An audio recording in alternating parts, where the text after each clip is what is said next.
Donc aujourd'hui, je vais lire un petit texte que j'ai écrit simplement pour garder le fil conducteur. On va essayer de faire ça plus rapidement que l'autre fois. Aujourd'hui, on va parler de la justification de l'oppression par plus d'oppression. Donc on va analyser la gestion gouvernementale. Faisons un petit récapitulatif. Le gouvernement a justifié le défi 14 jours avec le fameux « pour aplatir la courbe ». Vous avez collaboré. Résultat, le défi 14 jours s'est rallongé. Puis, il a justifié le plexiglas, le lavage de mains et la distanciation sociale avec le fameux « c'est pour éviter d'avoir à refermer les commerces ». Vous avez collaboré. Résultat, il a refermé les commerces. Ensuite, il s'est servi de la réouverture pour justifier l'imposition du port du masque et ainsi éviter un deuxième confinement. Vous avez collaboré.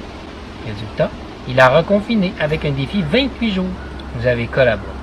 Résultat, il a imposé un couvre-feu qui est justifié avec des assouplissements au niveau du confinement, de sa durée, pour éviter un troisième confinement alors que nous n'étions même pas déconfinés. Vous avez collaboré. Résultat, est venu le défi 400 jours qui a servi de justification et de moyen de chantage à la vaccination. Et vous avez collaboré. Résultat, est venue la vaccination deuxième dose que l'on justifie avec l'abandon des mesures précédentes, qui ne sont déjà plus justifiées puisque la totalité des conditions imposées ayant servi de justification n'ont pas été respectées. Vous avez tout de même collaboré. Résultat, l'abandon des mesures précédentes n'a pas lieu. On justifie cela avec la nécessité d'atteindre une couverture vaccinale une dose à 75%. Vous avez collaboré. Résultat, tout reste en place et on justifie cela avec la nécessité d'une couverture vaccinale quasi complète de 2 doses en raison des potentiels variants, etc. Vous avez collaboré. Résultat, tout reste en place par principe de précaution, auquel se rajoute le passeport vaccinal, que l'on justifie par la nécessité de démontrer une preuve de vaccination 2 doses, qui a elle-même été justifiée par l'abandon des mesures précédentes, qui n'ont même pas eu lieu. Vous avez tout de même collaboré. Résultat, vous avez les permissions temporaires de continuer à vivre / vous distraire de la façon que le gouvernement vous y autorise, c'est-à-dire de la même façon qu'avant votre vaccination, tandis qu'il se rajoute des conditions auprès des récalcitrants, ce qui, dans votre esprit, justifie et crée un sentiment de privilégié / de citoyen modèle. Et vous continuez de collaborer. Résultat, le gouvernement est en mesure de justifier une 3e dose ainsi que des booster shots en raison d'une couverture inadéquate envers les variants super mutants. Chez les moutons ont plus peur du loup, on change le nom. Vous avez collaboré. Résultat, et vous avez perdu tous vos droits. Vous êtes désormais soumis dans vos déplacements, vos métiers, vos fréquentations, vos occupations et vos distractions au jugement / conditions et à la bonne volonté des intentions politiques de votre gentil sauveur, le gouvernement. Vive les esclaves heureux, qui, par leur collaboration, ont donné la force / la permission d'appliquer une menace et ses suivantes, confirmant ainsi au gouvernement qu'il a bel et bien ce pouvoir non seulement sur eux, mais sur nous. Ma question est la suivante. Êtes-vous tous fous, stupides ou simplement inconscients?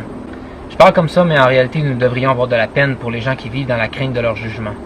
Finalement, c'est très simple de comprendre pourquoi ces personnes n'ont toujours pas compris, n'ont toujours pas pris conscience de ce qui se passe, et ça s'explique par 2 bonnes raisons. Raison numéro 1. Ce que vous sentez qu'on est en train de vous prendre aujourd'hui, eux l'ont déjà perdu, donné ou vendu hier. Donc pour être en mesure de s'en rendre compte, ils doivent d'abord le récupérer ou demander remboursement selon la situation. Raison numéro 2. Leur opinion à notre sujet a déjà été prédéfinie dans leur esprit de par ce qu'ils ont entendu sur nous provenant de leur propre camp. Complotistes, covidio, anti-masques, conspirationnistes, théorie du complot, etc., etc.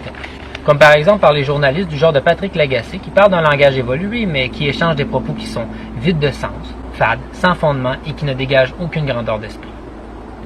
Ils délégitimisent la critique en lançant une critique faible ou critiquable qu'ils font ensuite démolir par un expert qu'ils ont fait venir à cet effet. Autrement dit, ils lancent une balle lente qui est ensuite frappée et perçue comme un coup de circuit, mais qui au final ne s'agit que d'un semblant de vérité manipulé et projeté de façon à prédéfinir votre point de vue. Vous remarquerez aussi qu'ils délégitimisent que très rarement le propos ou la critique en soi, mais seulement l'émotion ou le sentiment qui s'y rattache, en le qualifiant par exemple d'égoïste, mais surtout en valorisant son contraire auquel il tente de rattacher une base émotionnelle valorisante, tel un acte d'altruisme. De cette façon, l'auditeur finit par culpabiliser de s'être senti ainsi ou d'avoir eu une pensée critique. Croyant désormais toute forme de pensée critique issue d'un sentiment illégitime ou d'un caprice personnel, on peut maintenant, par association, la catégoriser ou l'étiqueter à quelque chose qui est délégitimisé aux yeux de beaucoup, telles les théories du complot, les conspirationnistes, les anti-masques, etc., etc. Quelle petitesse! À terme, l'auditeur en question finit par s'interdire de lui-même toute pensée critique ou réflexion pouvant être catégorisée comme telle, se condamnant ainsi à rester dans sa merde, aussi puante soit-elle. Ce qui a pour conséquence de renforcer son ego qui prendra une telle ampleur qu'il lui deviendra quasi impossible de passer par-dessus et d'admettre ses torts, aussi évidents soient-ils, puisque cela signifierait devenir comme nous. Dans le meilleur des cas, nous aurons une personne qui cherchera à critiquer ce qui est considéré comme critiquable, c'est-à-dire ce qui n'est pas ou ce qui ne peut pas être qualifié comme étant conspirationniste, etc. Exemple, je ne suis pas complotiste, mais bonne chance.